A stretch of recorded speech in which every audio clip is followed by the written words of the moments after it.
Peace, y'all. Welcome to the New Year's Eve edition of Burn It Down with Kim Brown. Here we are on this fine Tuesday, December the 30th. I hope all is well in your corner of the world. I appreciate you making some time to come hang out with your homie as we getting ready to bid 2025 adieu. I would prefer to tell 2025 to kick fucking rocks. Bye, bitch. See ya. Bye. Good riddance. Don't let the door. What does it say? Don't let the doorknob hit you with a good Lord split you. I don't know. This year was not a cool year. I didn't. It could have been better. Let's just let us just describe it as such. We've seen better years, and I firmly believe that the coming year, 2026, is going to be a better year. Now, I know all indications would seem to counteract or counter what I'm saying here, but something in my optimism in my shanana it tells me that 2026 is going to be an improvement. I know, in spite of all circumstances, I got a feeling. But anywho, I digress. I appreciate you guys making some time. We're going to talk about a couple few things and you know more organized, well thought out channels do like a 2025 year in review. What are some of the stories? What were the big stories of 2025? This is not one of them channels. This is not one of them channels. I'm like, what's today? It's Tuesday today. Okay. And then we figure out what we will discuss, because unfortunately there's too many things that interest me. I get overstimulated quite easily. You guys should see my social media bookmarks. They are legion. Okay. Many dozens, hundreds, thousands. I dare that. All a hodgepodge of current events, international news. Uh, I've been following the silver market for no particular reason, bitch, because I got $0 and 0 cents invested in any of America's financial fucking institutions of blah blah blah. Fuck all that shit. But some of the whites seem extremely concerned about the price of silver as it creeps up to $80+ an ounce. I don't know what the fuck it means. Chances are it means nothing good for working class folks. So y'all be paying attention to, what the moneyed whites, not the super elite whites, just the regular, the regular moneyed whites, when they express concerns about the movings of precious metals. That means they are foretelling a coming collapse, because capitalism is good for an economic collapse. What it was like every 15 years, now it's more like every fucking 8, every decade, right? I can't stand it here. But listen. But anyway, so because it's not a year in review, I don't give a fuck. Fuck 2025. I don't want to review shit. We it's onward. The Christian and non-Christian soldiers. It's onward. Atheist soldiers. It's onward. My radical soldiers. Onward. On to the next half of the decade. But one of the things many things that we need to be conscious of. My overall theme tonight basically is head on a swivel. Head on a swivel for 2026. Head on a fucking swivel. And I don't mean just the usual, if you are a marginalized person, do what you can to defend yourself from either state violence or racial, hetero, patriarchal violence. That's kind of like a standard set of advice that I give to all folks, but particularly if you are part of a marginalized group or part of several marginalized groups, as yours truly is. But what I mean tonight, y'all, there's just different shit we got to look out for in 2026. And the first thing I'm going to start here really quickly has to do with food sovereignty, beloved. You guys know that because I am a middle-aged auntie, I started a garden this year. Now, that was one of the positive things that came out of 2025. Now, I grew 1 tomato and 1 carrot, but I am not discouraged, nor am I deterred. Okay, this is my first outing trying to grow shit, and I'm gonna grow some more shit. Trust you me. And it's all because I don't have faith in America's food sourcing and inspections system. Okay.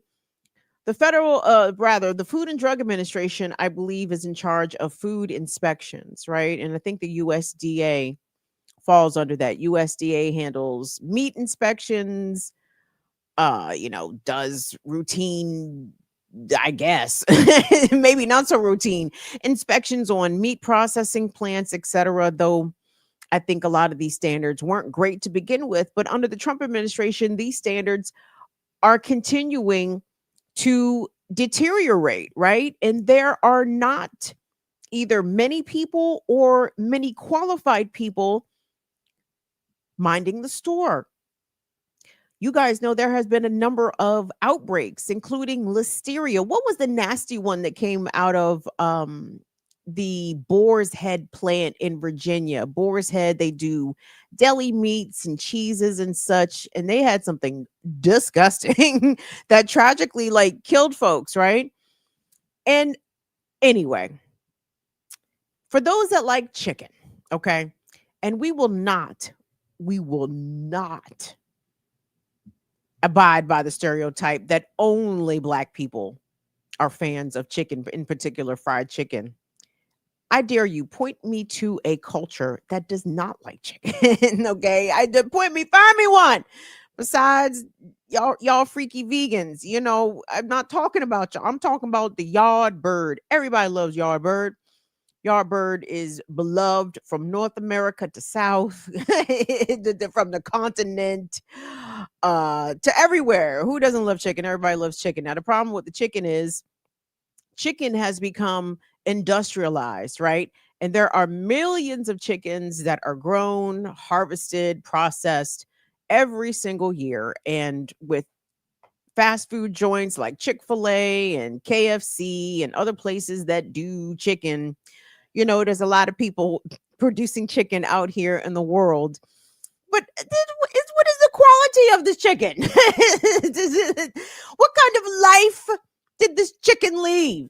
These things intrigue me. I'm going to tell you guys a quick story real quick. My first trip to Jamaica, I was 19 years old, and I was still, eating Wendy's chicken sandwiches because clearly I hated myself on some level, right? Like I gauge my level of self-love and self-care over my life when I look back on my life. Like, what the fuck was I eating at 19, 20, 20? Jesus Christ. I was probably still eating some on KFC on some level. So anyway, in Jamaica, right? I like to venture off of the fucking resort cage and like to mix it up with the folks. So we went to this market, not the store, not the grocery store, like the market, baby, open air. Our folks is out there chopping up oxtails and doing all the things. And the brother came up and explained. I'm like, what's going on what's up with the chicken? Yeah, your chicken got to grow big and get stout. You got to let the chicken walk around in the yard for about a year. He said in America, what did he say? He gave me some outrageous number that I actually didn't question, but it sounded plausible. He was like, yeah, you only let America don't let the chicken get big about 2 month, 3 month. No, in Jamaica, let the chicken walk around the yard for about a year. Let them get big and strong. And I'm like, yeah, that makes a lot of fucking sense. So anyway, our chicken production here is shit. Okay, it is absolute shit, and likely to get worse under the lax supervision of the Trump administration, which again, pro corporation, anti regulation, which means deteriorating food standards for the rest of us, right? Happy Festivus. So I want y'all to pick up this piece. We're about to check this out from More Perfect Union, who talked about one of, I guess now hundreds of examples of pay for play from the Trump administration as a result of industries and specific companies. This story features Pilgrim's Pride, one of the big chicken manufacturers. Do they manufacture chicken? I guess so. Or processors or whatever. Sellers. They slang a lot of bird out here. And they gave Trump a big multi-million dollar contribution. And as a result, maybe some of the inspection standards, maybe we just dial those back just a bit. You guys check this out for more Perfect Union. It's now less safe to eat. Chicken is now less safe to eat under Donald Trump. Why? Because Pilgrim's Pride Corporation, the second largest producer of chicken next to Tyson, gave Donald Trump $5 million for his inauguration. And what did they get in return? Trump's USDA is now going to ease regulations on chicken processing plants. Previous regulations only allowed 140 birds to be processed per minute. The new regulations will have 175 birds processed per minute. Can you inspect 2 chickens per second for diseases? No? Well, how about 3 chickens per second for diseases? Because those are the current USDA regulations, thanks to Pilgrim's Pride Corporation giving $5 million to Donald Trump's inauguration. In addition to lax protocols, this corporation will also benefit from antitrust enforcement. In 2021, the Biden administration went after them for price fixing, and they faced scandals in Brazil. But thanks to their donation to Donald Trump, they can list their parent company on the stock exchange and avoid being broken up as a monopoly. Poultry plants on average have higher rates of injury than other manufacturing plants. And thanks to these new regulations, the chicken will be less safe to eat and higher chance of workplace injury. So between Trump's inauguration fund, his White House reconstruction fund, and most importantly, his cryptocurrency, there has never been a quicker, faster, and easier way to directly Venmo the President of the United States to do your bidding. Thank you to More Perfect Union for their research. Visit perfectunion.us/Trump's corporate colluders to see all of the extensive data on this topic. Now, listen, all of the different billionaires and their respective industries that have greased the palms of those in this administration and in the Trump family. I mean, are they doing anything different than has been done previously as how shit works in America? Likely not. But I think the nakedness of it all is what appalls the senses, I guess. I guess. And I am appalled. Make no mistake about it. When Trump lowers the air quality and emission standards for coal plants and places like Western Pennsylvania, where some of these coal fire plants that were set to come offline are continuing to spew and the air is smoggy and it's all this shit. Like, there is no mistake that the ruling class of this country has always been comfortable with exchanging the health of people that live here for profits, right? And honestly, when I think about this issue with the chicken, that now Pilgrim's Pride is going to be allowed to have chicken inspections of 3 per second, which is just I want y'all to think about. First of all, you ever seen a fucking chicken? You ever seen a chicken? There is parts of the chicken to inspect. This motherfucker got 2 wings, 2 legs, neck, boobs. I don't know. There's parts to the chicken. No way a whole chicken or literally even a piece of chicken can be inspected in 1 second, let alone 3 chickens per second. Is no inspections at all. Okay. And there's likely going to be diseased and sick and contaminated birds that are going to get into the food system. But again, this is the cost of doing business in America. Sure, some people might get sick, but hey, hey, majority of the folks that may have eaten contaminated meat processed by Pilgrim Pride, they may not even realize or put together that their illness was foodborne, right? Or as healthcare costs skyrocket in this country, if you do get sick from contaminated chicken, people might decline going to the hospital or going to urgent care because they can't afford it. Like, this is the evolution of the dystopia that has been well laid for all of us, tragically for generations, right? Gen X, poor us. I mean, poor everybody else too. I have compassion for boomers that have to be elders in this god awful time. I have compassion for the young folks that are like, the fuck is the future? What is future? I get it. You understand? But I feel like Gen X, god damn it, like all this shit started to hit the skids right when we was coming into the world. And it just set us up for this toxic wasteland that we all find ourselves in, that people have had to raise and feed children in, that it's and it doesn't seem to be improving. But hold on, I want to circle back to food sovereignty, because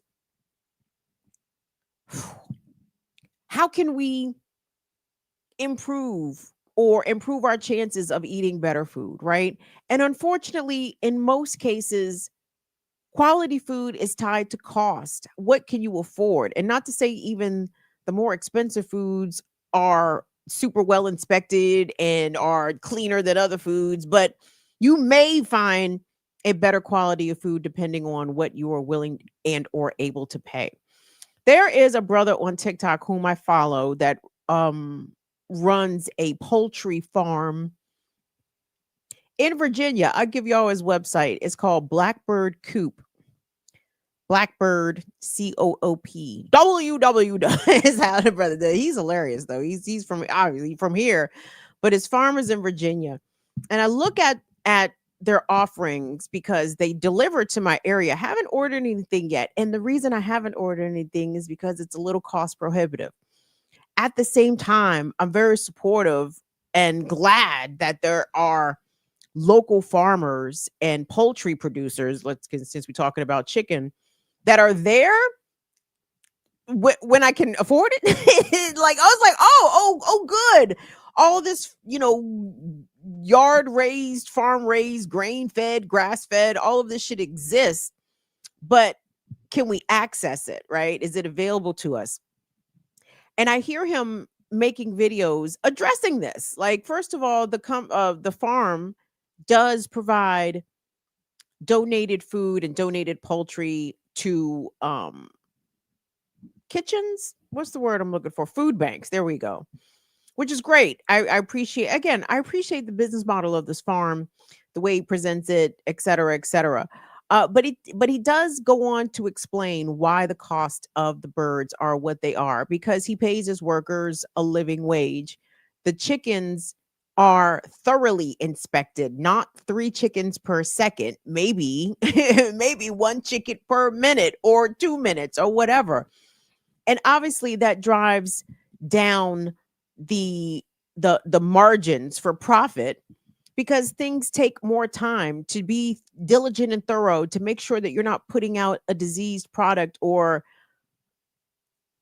anything wrong into the food supply. It takes time, and it's not something that can be McDonaldized and expected to be good for customers' health, that is, not even just their pockets. So I get it, right? And I won't eventually have a problem with supporting this business at the price point that they are currently at. But again, it takes timing and strategy. But how can how can poor people better source food? Is this a dumb question, or is this one of those long sought after philosophical questions for the ages? Now, again, I commend so many mutual aid organizations and food bank groups. Our good brother Will was doing uh that kind of work also. And when I think about, even for folks that are doing what they can to feed the community, if you're taking donated funds to the grocery store where absolutely most normal people would go, and it's like, what are we buying here? What are we getting? What is this food doing, even as a gesture of goodwill? If there's something amiss with it, because capitalism said that it doesn't have time to check and see if the meat that's being processed has issues with it, then what are we doing? How can we work around that? As you guys, like I said, I have a garden with minimal output. But still, I mean, my garden is not a fucking chicken at the end of the goddamn day, right? I mean, I can grow a cabbage and, some greeneries. It's not a chicken. And I don't know if I have the ability. Most people probably do not have the ability to raise livestock where they live, right? Though the Europeans will, that's how the plague started. Y'all know that, right? Because the Europeans just take the goats and shit in the bed anyway. But anyway, I'm not talking about that. It's just something that I want us to be mindful of, and then follow the people, especially those that are Black and Indigenous, that talk about food sovereignty. Follow these folks, and listen to what they say. I believe that there has been a more concerted effort to provide more higher quality food through mutual aid to those that may be low income, but it's not a system, right? It's an event, it's an endeavor, it's a, you know what I'm saying? How can we amend the system to make sure that we're not consuming bullshit? But my point is this: please don't trust everything that you buy at the store. I think is what generally what I'm getting to. Please look at it, smell it, inspect it. Don't just assume because it made it to your grocery store shelf that it must be okay. No one's minding the fucking store, everybody. There's going to be a lot of foul shit that your regular ass grocery store is going to be quite content to sell you if you are not inspecting yourself and looking and paying attention. That's just a thought. And shout out to all of the community gardens. Try to find a community garden where you are. If you are interested in trying to grow your own food and you have a small space, think of container gardening. And let me say this, gardening is not, I know there's a lot of people that say it, and I guess in some ways it isn't accessible, but in some ways it isn't. Like it costs money. Like you got to buy dirt and shit. You got to buy a pot at some point. I mean, yes, I was growing in milk containers to start, but you got to transfer them joints at some point. So you got to, the your equipment may help to inform what your yield could be. But please follow gardening folks. I follow so many gardeners on TikTok, and I've learned a lot of things that I'm going to try to apply to my garden. But think about the ways in which you can produce your own food or connect yourselves to resources in your community, where people are producing food, usually sometimes in bulk enough to feed others. I know there's a community garden in my neighborhood, and you can sign up to get the shit that they grow at the garden. So it's out there. Let's try to be as food sovereign as possible, because they are trying to kill us. They are definitely trying to kill us out here. Speaking of trying to kill us, cops ain't shit, just for the record, in case y'all forgot. Please don't forget to go to our merch store at Burn It Down with Kim Brown here on the YouTube. You can click on our merch store. We have Cops Ain't Shit merch available: mugs, masks, hoodies, the goodies, for all you folks out there that say fuck 12. The shirt don't say fuck 12, it says cops ain't shit. So it's pretty straightforward. I think they'll get the point. So the ICE kidnappings continue across the country, seemingly unabated. LA Taco reported on Monday the 29th, excuse me, that over the weekend, in the days after Christmas, I think they said 150 people have been taken, right? And this is the case across Chicago, across Memphis. Where did I see them? Where I wasn't expecting necessarily to see them. Maybe I think it was Columbus, Ohio. Dre, with or without, I'm sure you've seen or heard of ICE in the area. Where else were they? We've seen them in Wisconsin. Where haven't we seen them? Seen them in Maryland. Shout out to Kilmar Abrego Garcia, out here breathing the free air. Praise the Lord Jesus. Back at home with his family. But let's go back to Chicago here for a second, because we were watching Chicago very closely. Actually, in recent days, I don't even know who this nigga is. I mean, I know who he is. Greg Bavino. I get all these Klansmen's titles fucking confused. He heads up one of these goddamn. He's a Grand Imperial Wizard or one of these fucking Alphabet Boy agencies. I can't remember if it's Customs Border Patrol. I don't give a fuck. Fuck him. Whoever the fuck he is, piece of shit. So he was back in Chicago, doing kidnappings, doing his little white nationalist supremacist rock paper scissors. I mean, my God, are these fucking racist white motherfuckers? Are these niggas not the corniest niggas on earth? Oh, rock paper scissors, is that your little secret racist little ho ho ho ho? Eat a dick. Anyway, well, I'm sure they do, and they love it, and that's fine. If you who amongst us? Let me calm down. Let me chill out. Let me chill out. I'm a chill. I'm a chill. Okay, Chicago. All right, JB Pritzker. Fuck him too. Democratic governor. But Pritzker did something interesting, and I think I may have brought it up with this Illinois Accountability Commission. Now, what Pritzker has done is selected some Bamas from Illinois and have allowed people who have been brutalized and harassed by ICE to come and give testimony and to submit evidence, documentation. There's lots of videos. There's lots of these deputized Proud Boys that have been doing all of these unconstitutional and illegal activities with their faces very plain and bare, right? So I want us to look at this. Now, this is mid-December, let's say, because I bookmarked this some days ago, maybe even some weeks ago. I find it interesting, though I'm not convinced at how efficient or if this shit'll work. I'm kind of like watching skeptically, like, okay, well, this sounds like a good first step, but we'll see. So anyway, I want you guys to take a look at this story about what at least the state of Illinois, and I'm not sure if other states or other municipalities have committed to creating the apparatus for residents to submit and provide their documentation of ICE's brutality, because obviously local police departments probably could give a fuck. So anyway, let's look at this and we'll come back and talk. Today's hearing was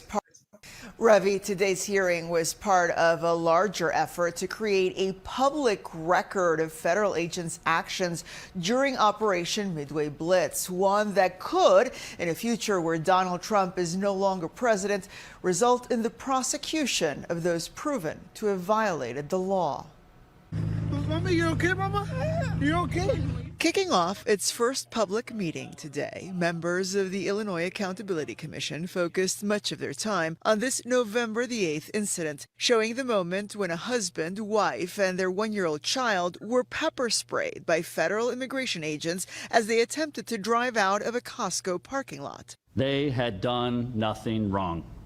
They were not protesting, they were not chasing ICE vehicles, they were simply shopping. First up to testify was Pastor Matt DeMatteo, who came upon the young family in the immediate aftermath of the incident. It is one of many the commission is expected to address, involving federal agents' use of force tactics across the city and suburbs. 2 people have been shot. 1 was killed.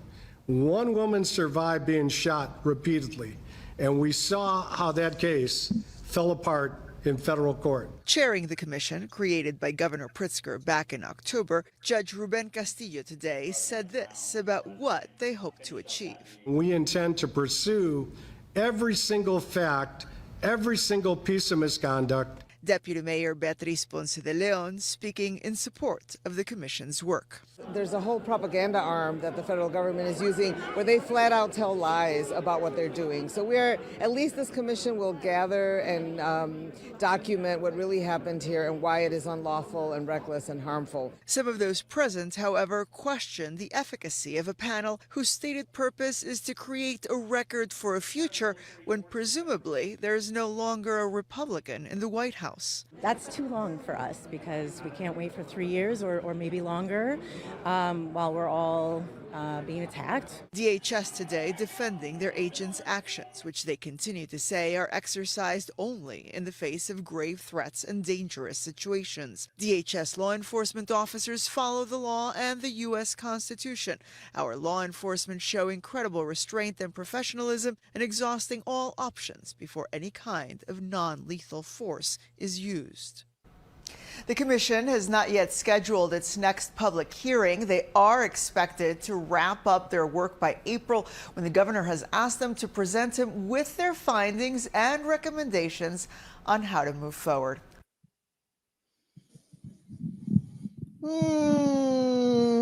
I'm hearing it again, and I'm still skeptical, and I remain somewhat unconvinced. I appreciate the person who said that the accumulation of all this evidence for future use after Trump, or who, these Nazis are not officially in power anymore.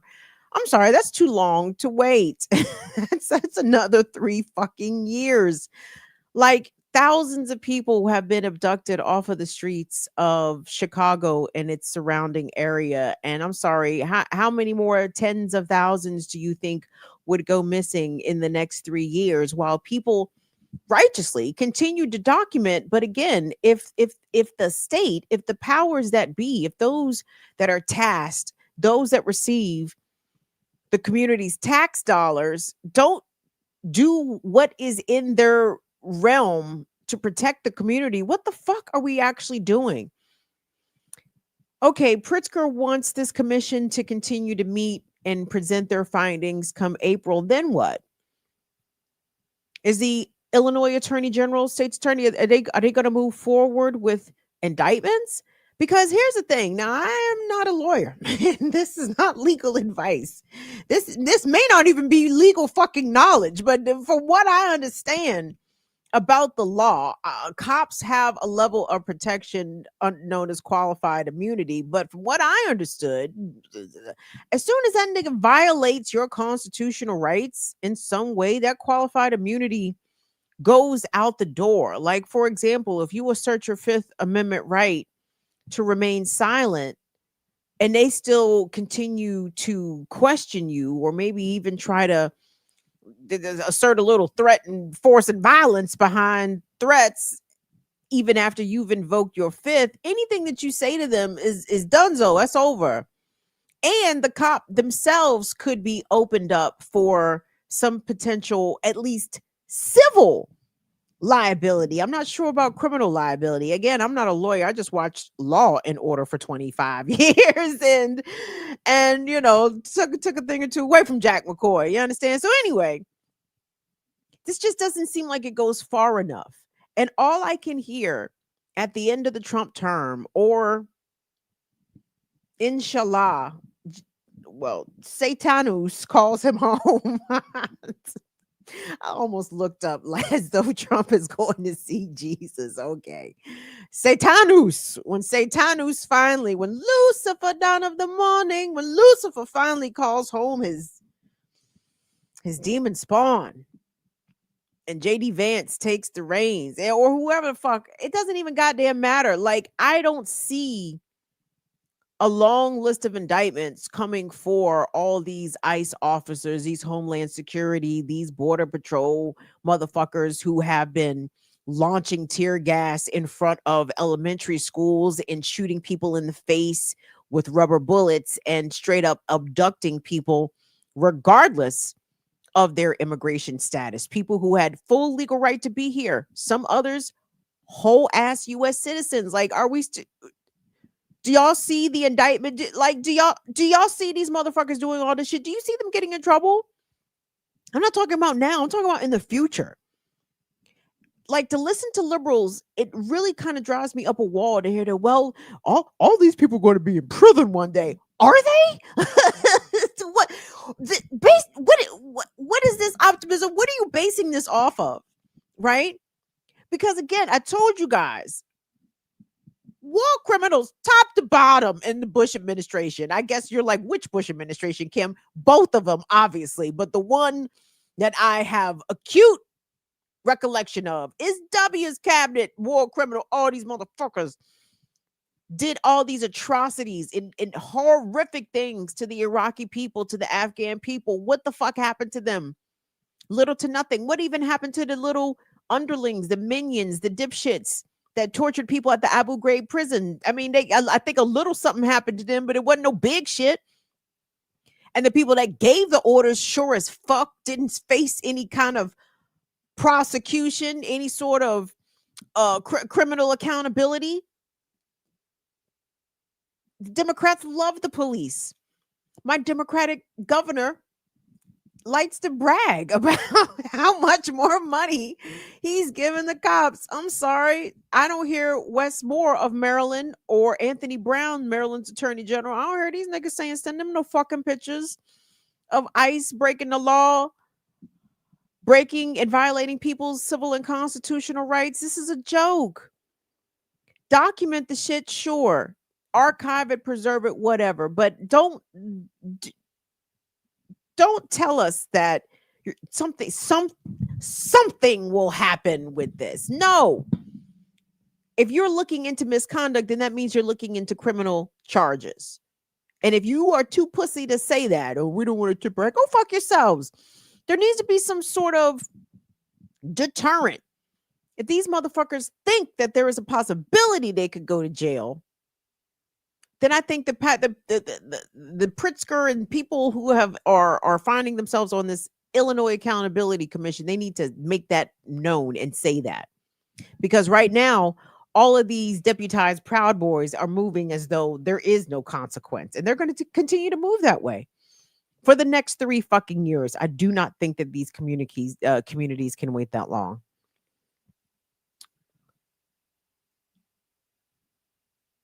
What was the next thing I was going to tell y'all? Excuse me. Thank you all for being here. Hold on. Give me a second. Please like the video, subscribe, and share to Burn It Down with Kim Brown. We certainly appreciate it. If you would like to give us some blessings, we'll accept that as well. Appreciate all the super chat supports. Appreciate the membership.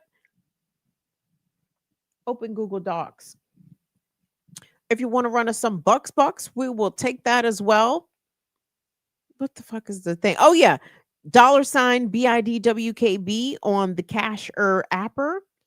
That's also us on Venmo. That's also us on paypal.me/BIDWKB. And what was the other one? Oh, Patreon, of course, .com/BIDWKB. So let me boogaloo, because I don't really have stories. Like, again, they're stories, but again, keep your head on a fucking swivel in 2026 is my little theme that I want to bring you here. Because, oh boy, over the past week and some change, we do not lack fucking information about gender-based violence. I there were so many bad stories. I said, nope, nope, I'm not doing that to my folks. And again, you guys, I'm also trying to reconsider the way that and the kinds of stories and the way I present information here, because I don't want to be a rage baiter. That's not what I want to do. I'm in a rage. Oh yeah, why is that G of the racists? They say we act like rats and niggas. I don't want to be a rage baiter, but I do be enraged about the shit that I be seeing. But when it comes to, for example, gender-based violence, well, Kim, what is the solution? Well, the solution is to kill the attackers. Duh. Duh. But I know that's a process, right? People got to work up to that, and that's fine.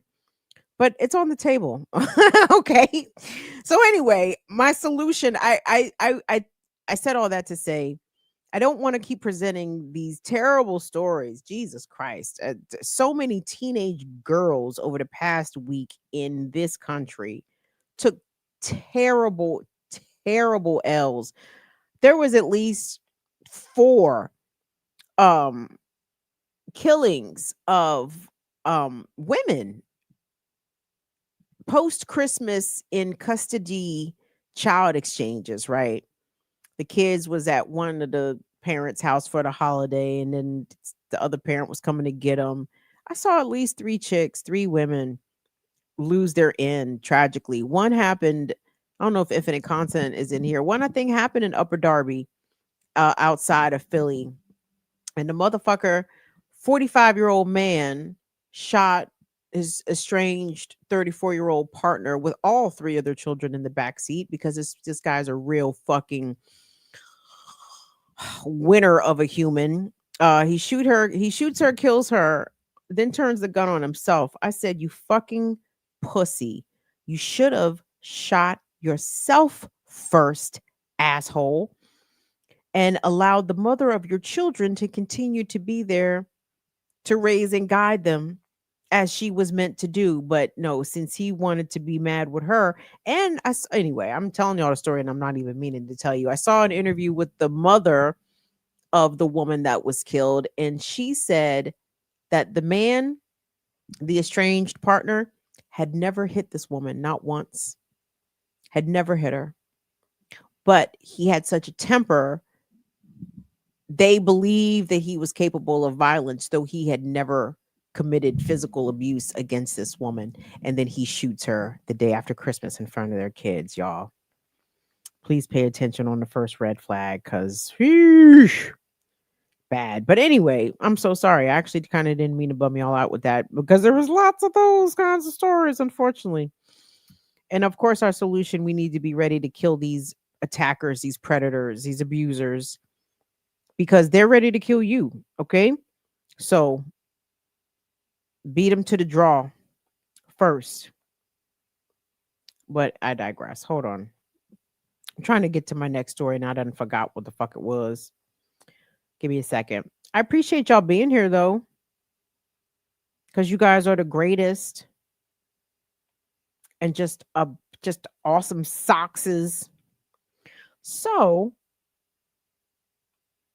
your privacy, and not just when I say your privacy, I don't necessarily mean your digital privacy, because you don't have any, in case you didn't know. You have no digital privacy, none whatsoever, unless you are one of those super dark web computer building blah blah blah Gen Alpha geniuses that know how to guard your cybersecurity. If you are fucking Gen X like me, oh bitch, everybody's got your shit. But anyway, turns out you have no privacy in public either. Now, I'm sure many of us already knew this or suspected this with the rise of Ring cameras and Flock cameras, and now Ring and Flock are deeply cooperative with the law enforcement state here in the United States. It's good times. However, these Flock cameras are clocking more of you in public than you may realize. And this guy, I think his name is Ben Jordan. Maybe you have seen his series floating around the interwebs. But Ben Jordan, I hope I'm saying the name. I hope it's right, man. This guy was able to log on to unsecured Flock cameras across the country by the dozens. And he teamed up with 404 Media, who is doing some really great investigative work. Resistance journalism, I think I would definitely call what 404 Media is doing. But this is deeper than just your license plate getting caught on a Flock camera several times a day, most likely, no matter where you live. This is about like you just out in the world on foot in the park, minding your fucking business. And these goddamn cameras are literally watching your every fucking move. So anyway, let's take a look at this. And this is going to be eye-opening for you. So please pay attention, because I was like, what? Okay, let's take a look. A few weeks ago, using a commercial search engine, I very easily found the administration interfaces for dozens of flock safety cameras. I shared this information with 404 Media, and with John Gaines' help, that number quickly grew to nearly 70. None of the data or video footage was encrypted. There was no username or password required. These were all completely public-facing for the world to see, and some of them still are. You don't have to be an expert to find and gain access to this. You don't even have to type anything in to see every single person, vehicle, and activity that took place in these locations in the last 31 days. Whether you wanted to watch this footage live in real time or look at footage from a month ago, you could just point and click your way to it like you were watching Netflix. You could even open up the live streams in VLC or cast it to a television. Making any modification to the cameras is illegal, so I didn't do this, but I had the ability to delete any of the video footage or evidence by simply pressing a button. I could see the paths where all of the evidence files were located on the file system, and I could see their hashes and signatures. Some of the devices we saw were the familiar-looking Falcon cameras that you see all over the country, but the majority of these were Flock's new Condor cameras, which are designed to detect and track people. They're PTZ cameras, meaning pan, tilt, zoom, and they quite literally use AI to zoom in and follow you around whether you're a person of interest or not. In just the time that it took to count and verify these vulnerabilities, I saw a family in North Carolina load their infant and a bunch of merchandise in a Lowe's parking lot. And I suppose one could cross-reference their license plate with the Park Mobile data breach and find out exactly where the garage is that will store these new fancy tools. I watched a man leave his house in the morning in New York. I watched a woman jogging alone on a forest trail in Georgia. This trail had multiple cameras, and I could watch a man rollerblade and then take a break to watch rollerblading videos on his phone. How? Because the camera's AI automatically zoomed in on it. Just like it zoomed in on a couple arguing at a street market in Atlanta. So what? They're still anonymous, right? No, they're not. Within 2 minutes of open source intelligence using a commercial facial recognition engine, I found out that one of them just finished medical school and the other is dealing with chronic irritable bowel syndrome. The couple also just had a baby last year and they have a pretty concerning debt-to-income ratio. I also know that they drove over 45 minutes from their address in the suburbs to attend church in Atlanta that morning, and then they checked out this market and bought a sweater. I watched a law enforcement officer and ambulance escort a man having a mental health crisis in Iowa. I know this because the Cedar Rapids Police Department maintains a public database of every single emergency call in the city, as well as daily arrest reports with individuals' names, addresses, ages, and genders. Listen, I know that I'm being creepy right now. Just saying these words out loud nauseates me. But I'm trying to show you just a fraction of the information that anyone in the world with access to a commercial search engine has had regarding anyone who attended this market or walked on this trail in the last 31 days. And it gets worse. Here's an exposed flock safety camera permanently pointed at a playground near the Bay Area in California, openly and publicly broadcasting both live and archived video footage of young children playing unattended. Again, just saying this stuff out loud feels so incredibly wrong, but for me personally, the most impactful moment while validating these vulnerabilities was this.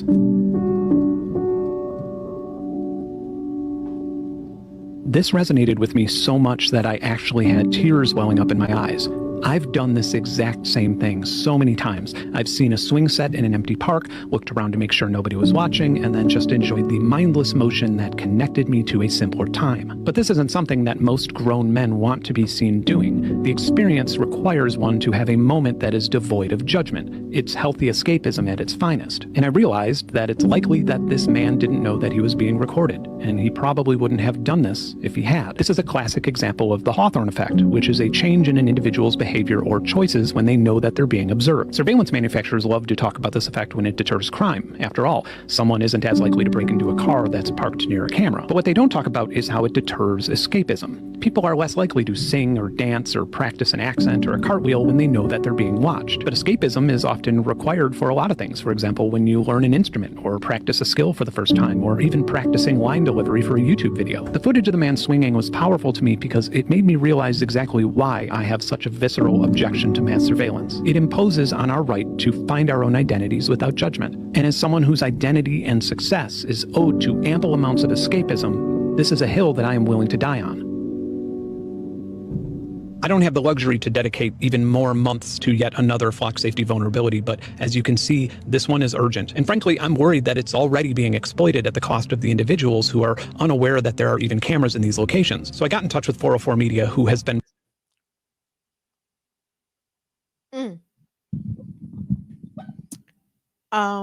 Definitely check out more of that reporting at 404 Media. It is eye-opening, and it's chilling. there's so many things that he hit upon there. First of all, these cameras are places that most people aren't even aware that they're there. That's a problem. The recent federal ruling by a judge in the Hampton Roads area of Virginia mandated the disclosure of the locations of over 600 flock cameras. I am positive that there are already very smart people that have found that list and are hopefully adding it to an ever growing database of the locations of these cameras that regular lay people like you and me can access, so we at least know where they are. By the way, there is a website for that. It's called deflock.me. Deflock, I'm assuming DEFLOCK.me. And they are actually compiling the locations of these flock cameras and giving good information as to how regular folks can lobby and pressure and demand that your local municipality either remove these cameras, disclose that they are using these cameras, or never bring these cameras to your town, right? And I want to shout out to Cambridge, Massachusetts, who recently was able to do just that. The community there pressured the city of Cambridge to no longer use flock cameras. And I'm not sure if they've already come down or if they are coming down. But that is a W. And I want to shout out to the folks in Cambridge who made that happen. That's a very big deal. But gang, those that would trade like yours what's the phrase? Who the fuck said this shit? Was it Jefferson? One of them crackers. Maybe it was George. I don't know. One of them crackers did say this shit. Those that would trade your security for privacy? No, it's not for privacy. I'm about to fuck it all up. Those that would trade their liberty for security deserve neither. It eventually came to me. There we go. Those that would trade your liberty for security deserve neither. I don't think that mass surveillance is the way to safety. And the fact that so many people in this country are quite content to mass surveil even themselves. Someone has suggested, well, maybe you should get cameras at my. I'm like, I don't need to surveil my fucking self. Like, I disagree. I disagree. And if I got to put a camera up so I feel safe, then I'm already lost. Then I don't feel safe. The camera is an acknowledgement of my lack of safety. And I don't need Amazon, Jeff Bezos looking over my fucking shoulder with the Ring doorbell camera when I want to sit on the fucking porch. Like, I disagree. I disagree with that. But who's watching? Who is collecting this information? Are questions that need answers and are seemingly open-ended, because apparently, according to this revelatory investigative work done by this man, shows that anybody could be fucking watching, right? And some might ask, well, who would even go through the trouble of watching an unsecured camera to watch strangers and then try to cross-reference their facial recognition with publicly available information? Listen, the world is filled with a lot of weirdos, okay? Weirdos with amazing computer and internet research skills and abilities. Motherfuckers who literally don't have shit else to do will take the time to creep on an unsecured flock camera and do facial recognition on anybody. Women, children, people walking alone, elderly, all kinds of possibilities for harm and scammery. People don't need good reasons. They just got time. And is your local municipality protecting your privacy? Like, I have real questions. You know what I'm saying? Like, hold on. If these cameras are unsecured, how do you know? Well, fuck, the motherfucker working at Flock could be the goddamn creep also. Like, it's too much. It's too much.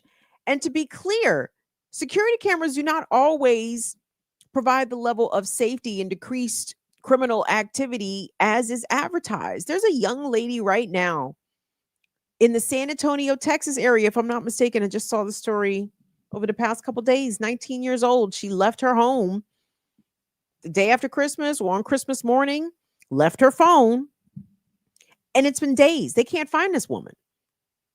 And there was cameras that caught her. But you understand, like, even in spite of the cameras did not provide her location. They did not provide any level of security for her. Unfortunately, shit happens, but at the end of the day, the surveillance does not guarantee that shit won't happen. Okay. The other thing that was that jumped at me, there was a number of things. I can't see in what world you have to point a camera at a playground and leave the camera unsecured, or have the camera pointed at the playground at all, right? Again, I don't think the compiling of children's facial data is overall a net positive for the society. I just hate that. That's why they have all these goddamn data centers. They got to figure out a way to house all these different data points in which your face and your information show up in the net, and they got to find a place to put all the shit. Can't start it. But the guy said that he had the ability within these cameras to delete information, to search for specific license plates, or go back and search on different days. And the reason that he did not do this is because it is illegal. But those that don't give a fuck about legality would absolutely do all the intrusive things to collect all kinds of information for whatever reason. So I think that there ought to be many, many different consequences for police departments, for municipalities that install these cameras willy-nilly and tell the community that it's to keep everybody safe, but they themselves are doing fuck all to safeguard the information and the data that's being collected. Like, that sounds like a lawsuit. And I think there are, again, like I just said, there was a federal a judge ruled down in Virginia that the location of these flock cameras had to be revealed. But this violates Fourth Amendment. I understand, especially as a media person, as a journalist, that if you're in public, your face, like, people can record you when you're in public. Like, that's unfortunately them's the rules. But when it's law enforcement arbitrarily doing mass surveillance, that is unreasonable search and seizure. Like, you just can't look at everybody all the time and say, well, we're waiting for something to happen, so when it does, we'll already have it on tape. Go fuck yourselves with this Minority Report predictive policing bullshit. That's not the world I want to live in. It's not the world I want to grow old in. This is not the world I want for your children.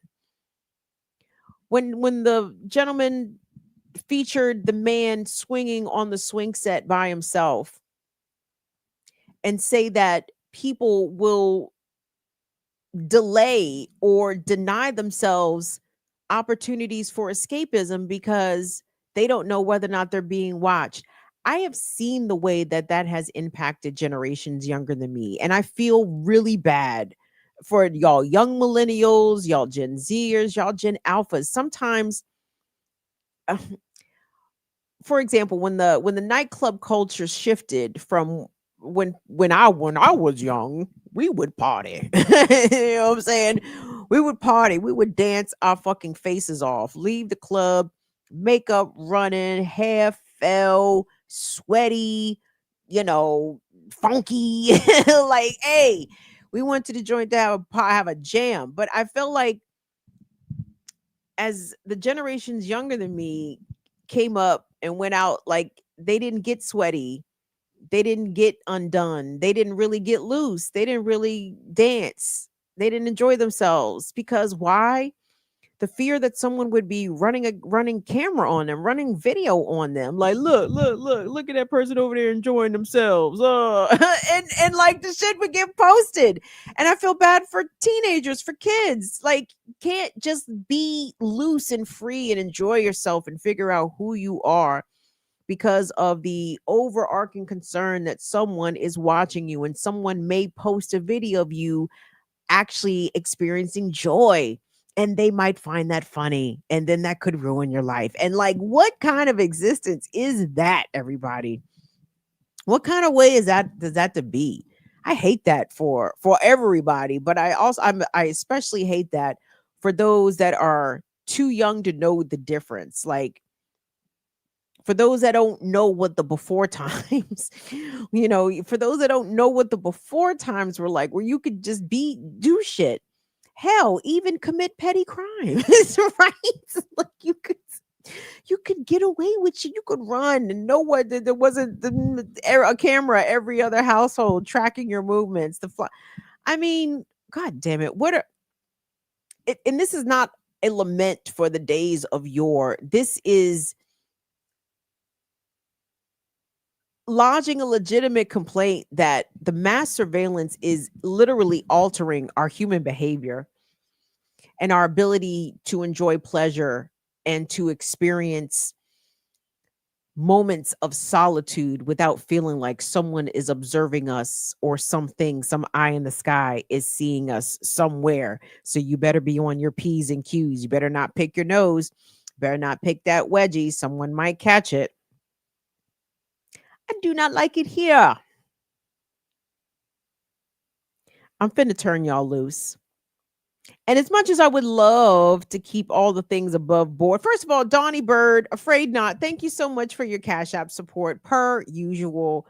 Dawn, thank you so much. And wait, real quick, to all that supported Black Liberation Media's all-day broadcast yesterday, thank you all so very much. Y'all sent, or I don't know if it was y'all, but the remixers dropped major coin, just sprinkled it all over the platform on Black Liberation Media on Monday. So I just want to thank you guys for the support, for sticking with us when times was hard. BLM, we was down bad. Well, maybe not, maybe down bad is overstated, but we was definitely down. Like, we was down. We had tomfoolery to deal with, then we had restructuring to deal with, then we had demonetization to deal with. It was a lot. So for the past 18 months, all the people that have continued to watch and participate with Black Liberation Media, I just wanted to thank you. Your support definitely did not go unnoticed, definitely did not go unappreciated. And I just wanted to appreciate y'all. Oh, by the way, don't forget to check out the latest episode of Classical Breakdown. Air Doctor and I paid tribute to the musical greats who transitioned in 2025. There's some big ones, some heavy hitters on there, including Sly Stone, Roy Ayers, Roberta Flack, amongst others, D'Angelo, Angie Stone, Dwayne Wiggins, lots of folks. So anyway, go check that out. Air Doctor and I, we had a good time paying tribute to the folks. So I will leave this note a bit of a heavy one because it's serious. And even though we have got our own levels of bullshit going on here in America aplenty, okay? Whew. I want to big up to the people of Venezuela. I want to shout out to big homie, Big Nick, Presidente Maduro, 10 toes down. Do what you got to do, Nikki. maybe Vlad and Wagner's coming to help. Who knows?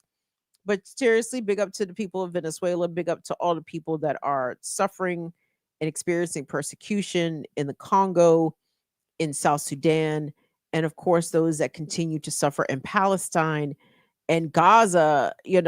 As much as Trump, as he just recently hosted Netanyahu again at the fucking White House right after Christmas, Trump claims that the ceasefire is holding. Bullshit. The Israelis have violated the ceasefire hundreds of times. At least 400 Palestinians have been killed since this alleged ceasefire went into effect. Israel has had an amazing year. I guess when the demons have a good year, good people maybe have bad years, but so that tracks, as Israel was confirmed to have bombed 6 countries this year: Palestine, Iran, Qatar, Lebanon, Yemen. Where was the 6? Who's the 6? Syria, duh. 6 countries. No one's concerned. The globe is like, huh, you don't say. 6, only 6. So as people continue to, I hope, show their solidarity with the Palestinian people and to continue to shout going into 2026, stop the genocide once and for all. There is a group of activists in the UK, members of the group Palestine Action. As you may remember, in 2025, Palestine Action was, they say, prescribed in British talk, but they were designated to be a terrorist organization. Why were they terrorist? What did they do? Did they blow some shit up? Nope. They went to the Royal Air Force Base, one of them jaunts, where the British Air Force holds their planes and shit, and they dropped some red paint on them jaunts to symbolize the blood of the Palestinians that the UK military helps to spill, because they provide intelligence and surveillance for the Israelis. And the members of Palestine Action are like, fuck you. British state, British military, you're participating in this genocide, and that makes all of us complicit. Fuck all that shit. So in a response, in order to quell free speech in the United Kingdom, Palestine Action was prescribed to be a terrorist organization, and henceforth any persons who come out in public with placards, Jesus, I don't watch too much fucking BBC, with signs supporting Palestine actions or t-shirts supporting Palestine action, those people have been arrested and are facing terrorism charges. A lot of these protests, they have been arresting elderly fucking whites. Okay, now you know free speech is down very bad when they are snatching white pensioners and throwing them in the back of paddy wagons for t-shirts. Wowzers. However, there's a group of really about it activists who are part of Palestine Action. I think it's a group of 8 of them. They have been held in jail without formal charges, I want to say, for the better part of a year, with their trial dates, some of them not scheduled until 2027. So these people are being held, imprisoned, much like people who are being kept in ICE detentions are in this country, held without charges and being treated as though they have already been convicted of something. Well, a number of these activists are partaking in a hunger strike that has now lasted over a month. I want to say maybe up to 6 weeks or so. These persons, these courageous people, have been refusing food in order to bring attention and hopefully urge the government to charge them or bring them to trial or something, or free them. Anyway, let's take a look at this piece. 8 young activists. They are 8 young activists who have been on remand in prison for more than a year, whose supporters say may not live to see their trials. Each is on hunger strike. Among them, 20-year-old Kessa Zuhra, who has refused food for 47 days and whose life, say friends, is in danger.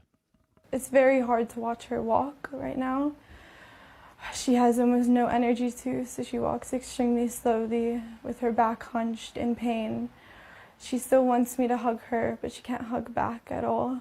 She doesn't have any energy to move her arms up. If it comes to it, is your friend willing to give her life for this cause? I don't know. That's ultimately her decision to make. And I hope it doesn't have to come to that. The prisoners have been charged in relation to 2 separate incidents. An alleged raid on RAF Bryce Norton, where military aircraft were damaged, and a break-in at an Israeli-linked defense firm, All the charges have been denied. The prisoners' support group, including MPs John McDonnell and Jeremy Corbyn, demand their immediate release on bail and a meeting with ministers, but the government denies any has been mistreated. The processes that we have are well established and they work very well with prisons working alongside our NHS partners, and every day I've been making sure that our systems are robust and working, and they are. The family of Kamran Ahmed say he survived 39 days without food, but they deny they want special treatment for him. Some people look at this and say, oh, what these prisoners are asking for. They're asking to be fast-tracked through a system which I think widely is seen as being really slow for lots and lots of prisoners. So no one at any point has said they wanted to be fast-tracked. No one has asked for their trial to be brought forward. That is not part of any of the demands. Yesterday, Kessa Zora was taken by ambulance from jail to hospital. Tonight, her friends say her life remains in peril. John Ray, ITV News. That ITV news report is from several days ago. So the amount of time that Kesha has been without food has now exceeded 50 days. And I think one of the more recent reports I saw that that her condition, and I think the condition of at least two others, continues to rapidly deteriorate. And within these news reports, they talk about the last political prisoner to die in British jail was a gentleman named Bobby Sands from the IRA. And I want to look more into what Bobby Sands did. As we know, right on to the radical whites, you know what I'm saying? The IRA definitely qualified as the radical whites standing up against imperialism. We always support the Irish tradition of resistance. The Irish did not come to play when it comes to throwing off the shackles of oppression imposed on them by the British. But a lot of comparisons to these Palestine Action hunger strikers and to that of the IRA's Bobby Sands have been made in British media, and I want to look more into it. I find it extremely compelling, but at the same time, I just want peoples around the world to understand that, folks are still resisting. Okay. Folks are still standing strong. Folks are opposing Zionism and genocide with their lives, with their health. Obviously, the Palestinians making the most ultimate of sacrifices with winter in Gaza right now, also taking lives, but all as a result of what the Israelis have done in their unabated quest to eliminate the Palestinian people from their lands and to eliminate them, it would seem, from the planet. And don't forget, you guys, I know we as observers, as witnesses of a live stream genocide for the past couple of years, obviously we are not the victims here, but we are experiencing trauma on their behalf. Not their level of trauma, but we won't pretend as though looking at all of this for now years, plural, hasn't had some sort of psychological and emotional effect on us all. So I want us to acknowledge that and hold space even for ourselves in that. But if we are righteous people and we really believe in the Palestinian cause, we cannot look away. We can't turn away. We can't be like, oh, I thought they had a ceasefire. No. Anything that comes out of the White House or comes out of American mainstream media, assume it's a lie. Assume whatever they're saying, assume it's the exact opposite. You hear any news from Palestine coming out of Trump's mouth, assume the exact opposite is happening. So we continue to support all the resistance groups with the first letter H. I don't give a fuck.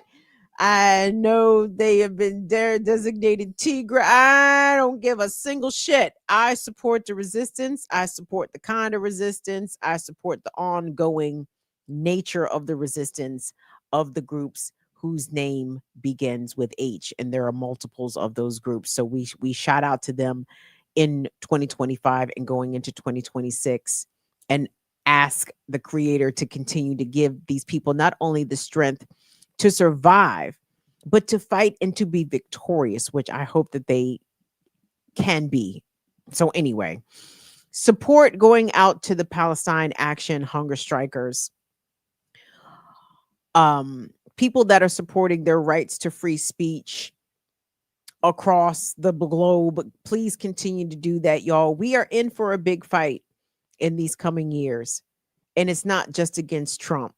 Okay, it is against a global cabal of I guess capitalist pedophiles. It would fucking seem, Jesus Christ, like all of these motherfuckers is diddlers.